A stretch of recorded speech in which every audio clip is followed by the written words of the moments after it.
Siapa sebenarnya sosok Imam Bonjol, yang dikenal santun dan tidak kenal kompromi terhadap Belanda tersebut? Berikut pemaparan biografi singkat dari sosok tersebut. Tuanku Imam Bonjol lahir di Bonjol, Luhak Agam, Pagaruyung pada tanggal 1 Januari tahun 1772 dengan nama Muhammad Syahab. Dia selanjutnya dikenal oleh masyarakat setempat dengan nama Syekh Muhammad Said Bonjol atau Inyik Bonjol. Bonjol sendiri merupakan suatu kampung yang berada di daerah Sumatera Barat. Kampung ini terkenal karena Muhammad Syahab dilahirkan dan berjuang bersama-sama dengan seluruh lapisan masyarakat di tempat itu. Mereka saling bekerja sama menentang penjajahan dan memperjuangkan kemerdekaan Indonesia. Syahab adalah seorang ulama, pejuang, dan tokoh yang dituakan oleh masyarakat. Dia menjadi tempat meminta nasihat, petunjuk, dan mengadu segala hal, baik yang berkenaan dengan masalah keagamaan maupun keduniaan. Hal inilah yang menyebabkan dirinya memperoleh beberapa gelar, yaitu Peto Syarif, Malin Basa, dan Tuanku Imam.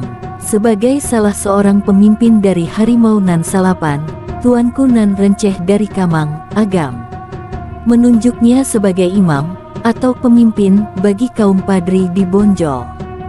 Dia akhirnya lebih dikenal dengan sebutan Tuanku Imam Bonjol. Kehidupan Imam Bonjol mencerminkan keteladanan dan kesederhanaan. Patutlah jika Badan Penelitian dan Pengembangan, Litbang Agama memilih dirinya untuk ditulis biografinya. Dengan harapan perjuangannya dapat dijadikan sebagai pedoman hidup oleh generasi selanjutnya. Imam Bonjol adalah putra tunggal dari pasangan Bayanuddin Syahab dan Hamatun. Ayahnya merupakan seorang alim ulama yang berasal dari Sungai Rimbang, Suliki, 50 kota. Imam Bonjol dilahirkan di kalangan keluarga pedagang dan senang merantau. Inilah yang menyebabkan dirinya pernah dikirim ke Malaysia untuk mendapatkan pendidikan formal sekolah rakyat desa, setingkat sekolah dasar pada 1779. Setelah dewasa, dia belajar agama Islam kepada Syekh Ibrahim Kumpulan di Bonjol pada 1809 hingga 1814. Selanjutnya, antara tahun 1818 dia memperdalam ilmu tarekat Naqsyabandiyah di Bonjol.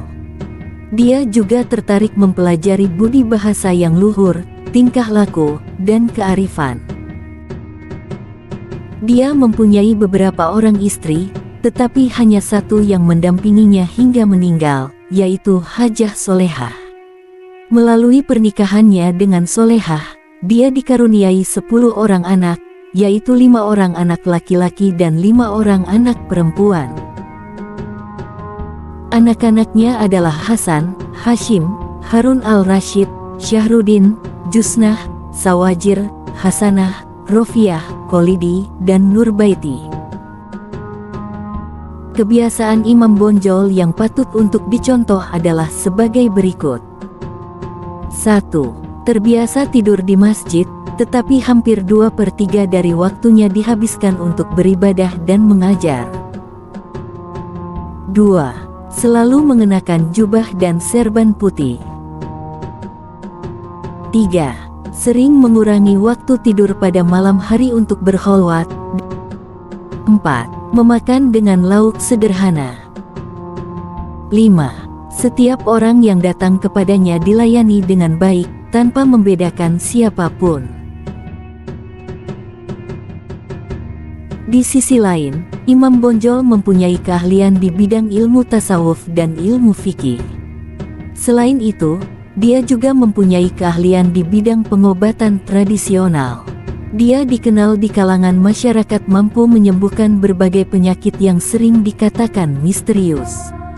Sebelum menyembuhkan penyakit-penyakit tersebut, dia melakukan salat istikharah dan berdoa kepada Tuhan, sehingga para pasiennya juga sembuh seolah-olah secara misterius juga. Tuanku Imam Bonjol adalah pahlawan nasional perintis kemerdekaan, seorang ulama, dan pemimpin perang Padri yang menentang penjajahan Belanda di bumi Minangkabau pada abad ke-19. Gerakan Padri muncul di Minangkabau setelah 3 orang pulang haji dari Makkah pada 1803, yaitu Haji Miskin, Haji Sumanik, dan Haji Piobang, yang ingin memperbaiki syariat Islam yang dijalankan oleh masyarakat Minangkabau. Mengetahui hal tersebut, Tuanku Nan Renceh ikut mendukung keinginan ketiga orang haji tersebut, bersama dengan ulama lain di Minangkabau yang tergabung dalam Harimau Nan Salapan. Harimau Nan Salapan kemudian meminta kepada Tuanku Linto untuk mengajak yang di-Pertuan Pagaruyung Sultan Arifin Muningsyah beserta kaum adat meninggalkan beberapa kebiasaan yang bertentangan dengan ajaran agama Islam. Dalam beberapa perundingan, tidak ada kata sepakat antara kaum Padri dengan kaum adat. Seiring hal itu, beberapa nagari dalam kerajaan Pagaruyung bergejolak. Puncaknya kaum Padri di bawah pimpinan Tuanku Pasaman menyerang kerajaan Pagaruyung pada 1815, dan pecahlah peperangan di Koto Tangah. Serangan ini menyebabkan Sultan Arifin Muningsyah terpaksa menyingkir dan melarikan diri dari ibu kota kerajaan. Berdasarkan catatan Raffles yang pernah mengunjungi Pagaruyung tahun 1818, dia menyebutkan hanya mendapati sisa-sisa istana kerajaan Pagaruyung yang sudah terbakar. Dikarenakan terdesak dalam peperangan dan keberadaan yang di-Pertuan Pagaruyung tidak pasti, kaum adat yang dipimpin oleh Sultan Tangkal Alam Bagagar meminta bantuan kepada Belanda pada tanggal 21 Februari tahun 1821. Meskipun dia sebenarnya saat itu dianggap tidak berhak membuat perjanjian dengan mengatasnamakan kerajaan Pagaruyung. Akibat dari perjanjian ini, Belanda menjadikannya sebagai tanda penyerahan kerajaan Pagaruyung kepada pemerintah Belanda. Sultan Tangkal Alam Bagagar kemudian diangkat sebagai Raja Tanah Datar. Belanda akhirnya terlibat dalam perang karena diundang oleh kaum adat. Campur tangan Belanda dalam perang itu ditandai dengan penyerangan Simawang dan Sulit Air oleh pasukan Kapten Govinet dan Kapten Dienema pada April tahun 1821 atas perintah Residen James Dupuy di Padang. Pada tanggal 8 Desember tahun 1821, datang tambahan pasukan yang dipimpin oleh Letnan Kolonel Raff untuk memperkuat posisi di kawasan yang telah dikuasai tersebut. Fort Van der Kapellen. Pada tanggal 4 Maret tahun 1822, pasukan Belanda yang berada di bawah pimpinan Letnan Kolonel Raff berhasil memukul mundur kaum Padri keluar dari Pagaruyung. Belanda kemudian membangun benteng pertahanan di Batu Sangkar dengan nama Fort Van der Kapellen. Sedangkan kaum Padri menyusun kekuatan dan bertahan di Lintau. Pada tanggal 10 Juni tahun 1822, pergerakan pasukan Raff di Tanjung Alam dihadang oleh kaum Padri, tetapi pasukan Belanda dapat terus melaju ke Luhak Agam. Selanjutnya, Kapten Govinet menderita luka berat dalam pertempuran di Baso pada tanggal 14 Agustus tahun 1822. Hingga akhirnya meninggal dunia pada tanggal 5 September tahun 1822. Pada September tahun 1822, pasukan Belanda terpaksa kembali ke Batu Sangkar karena terus tertekan oleh serangan kaum Padri yang dipimpin oleh Tuanku Nan Renceh. Setelah mendapat tambahan pasukan pada tanggal 13 April tahun 1823, Raff mencoba kembali menyerang Lintau. Tetapi kaum Padri dengan gigih melakukan perlawanan, sehingga Belanda terpaksa kembali ke Batu Sangkar pada tanggal 16 April tahun 1823. Sementara itu, yang di Pertuan Pagaruyung Sultan Arifin Muningsyah kembali ke Pagaruyung atas permintaan Letnan Kolonel Raf pada 1824. Namun, raja terakhir Minangkabau ini akhirnya meninggal dunia pada 1825 dan dimakamkan di Pagaruyung. Raf sendiri meninggal dunia secara mendadak di Padang pada tanggal 17 April tahun 1824 setelah sebelumnya mengalami demam tinggi.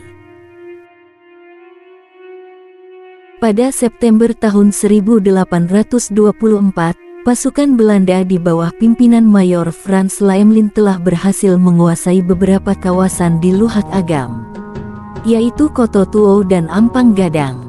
Pasukan itu kemudian juga menduduki Biaro dan Kapau, tetapi Laemlin akhirnya meninggal dunia di Padang pada Desember tahun 1824 karena luka-luka yang dideritanya dalam pertempuran. Perlawanan yang dilakukan oleh kaum Padri cukup tangguh, sehingga sangat menyulitkan Belanda untuk menundukkannya. Oleh sebab itu, Belanda melalui residennya di Padang mengajak pemimpin kaum Padri, yang waktu itu telah dipimpin oleh Imam Bonjol, untuk berdamai dengan maklumat perjanjian Masang pada tanggal 15 November tahun 1825. Hal ini dimaklumi, karena pada saat bersamaan Belanda juga kehabisan dana, dalam menghadapi peperangan lain di Eropa dan perang Diponegoro. Selama periode gencatan senjata, Imam Bonjol mencoba memulihkan kekuatan, dan juga mencoba merangkul kembali kaum adat, sehingga akhirnya muncul suatu kompromi yang dikenal dengan nama Plakat Puncak Pato, di Bukit Marapalam, Kabupaten Tanah Datar, yang mewujudkan konsensus bersama adat Basandi Sarak, Sarak Basandi Kitabulah, yang artinya adat Minangkabau, berlandaskan kepada agama Islam. Sedangkan agama Islam berlandaskan kepada Al-Quran. Setelah berakhirnya Perang Diponegoro, dan pulihnya kekuatan Belanda di Jawa, pemerintah Hindia Belanda kembali mencoba untuk menundukkan kaum Padri. Hal ini didasari oleh keinginan kuat penguasaan penanaman kopi, yang sedang meluas di kawasan Darek, pedalaman Minangkabau. Sampai abad ke-19, komoditas perdagangan kopi merupakan salah satu produk andalan Belanda di Eropa. Sejarawan Inggris, Christine Dobbin, menyebutnya lebih kepada perang dagang, dikarenakan hal ini seiring dengan dinamika perubahan sosial masyarakat Minangkabau, dalam liku-liku perdagangan di pedalaman dan pesisir pantai barat atau pantai timur. Sementara itu, Belanda di sisi lain ingin mengambil alih atau memonopoli kopi.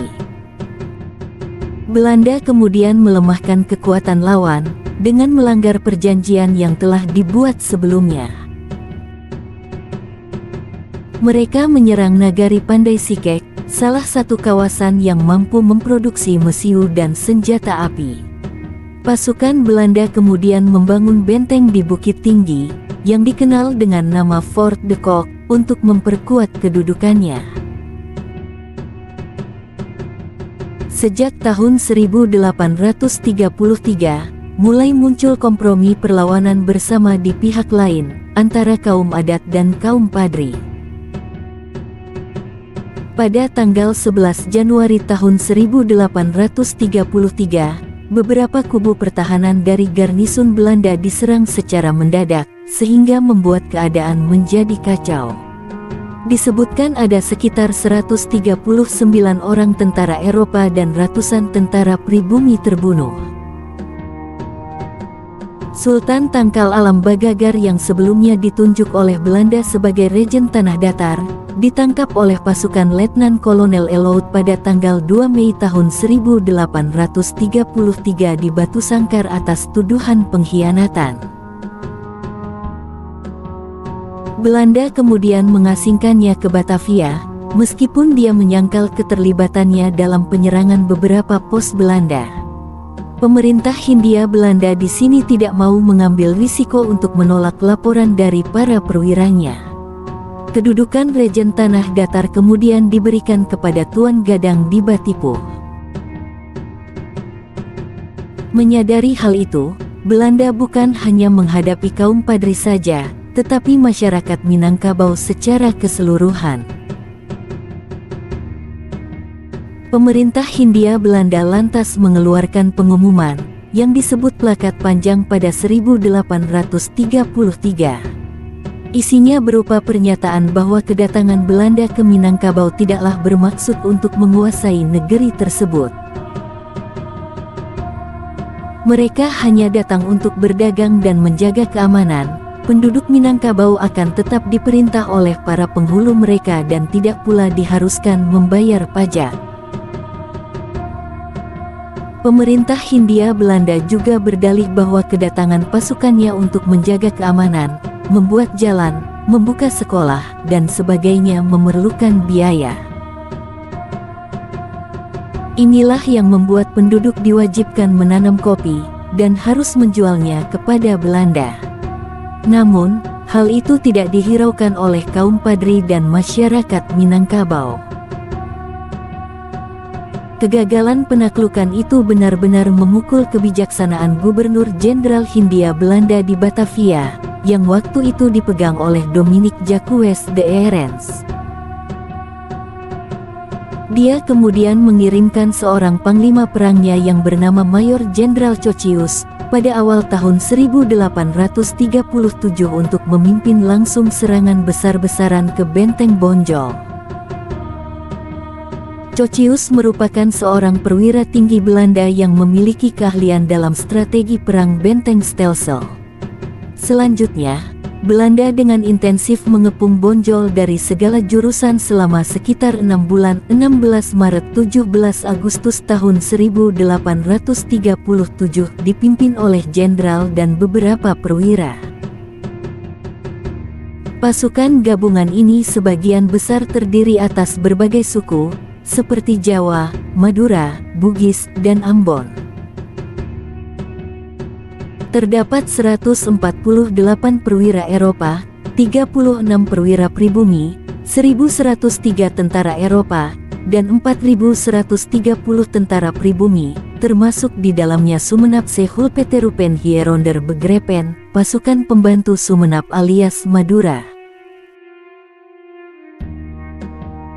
Dalam daftar nama para perwira pasukan Belanda tersebut diantaranya adalah Mayor Jenderal Cocius, Letnan Kolonel Bauer, Mayor Su, Mayor Prager, Kapten Macklin, Letnan 1 Van der Tak, Pembantu Letnan 1 Steinmetz, dan seterusnya.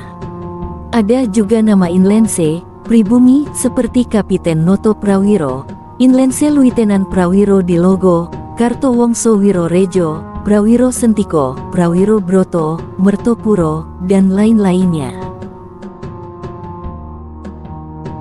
Pasukan dari Batavia didatangkan terus sebagai tambahan kekuatan tentara Belanda. Pada tanggal 20 Juli tahun 1837, pasukan itu tiba dengan kapal Perle di Padang, yang meliputi sejumlah orang Eropa dan sepois serta serdadu dari Afrika, yang berdinas dalam tentara Belanda. Mereka direkrut dari Ghana dan Mali, yang terdiri atas 1 sergean, 4 korporals, dan 112 flanker, serta dipimpin oleh Kapiten Sininghe.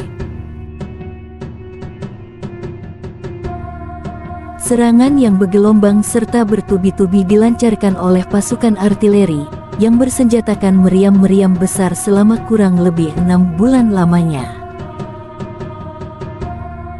Pasukan infanteri dan kavaleri juga terus berdatangan.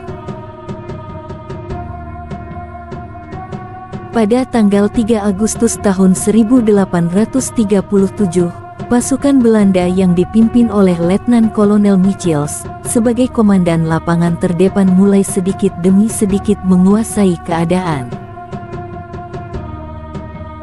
Pada tanggal 15 Agustus tahun 1837, Bukit Tajadi akhirnya jatuh dan benteng Bonjol secara keseluruhan dapat ditaklukkan pada tanggal 16 Agustus tahun 1837. Namun, Imam Bonjol dapat mengundurkan diri keluar dari benteng dengan didampingi oleh beberapa pengikutnya terus menuju daerah Marapat. Dalam pelarian dan persembunyiannya, Imam Bonjol terus mencoba mengadakan konsolidasi terhadap seluruh pasukannya yang telah bercerai-berai dan lemah. Namun, pasukannya ternyata hanya sedikit saja yang tinggal dan masih siap untuk bertempur kembali. Hal ini dikarenakan mereka telah bertempur melawan Belanda secara terus-menerus selama lebih dari 3 tahun.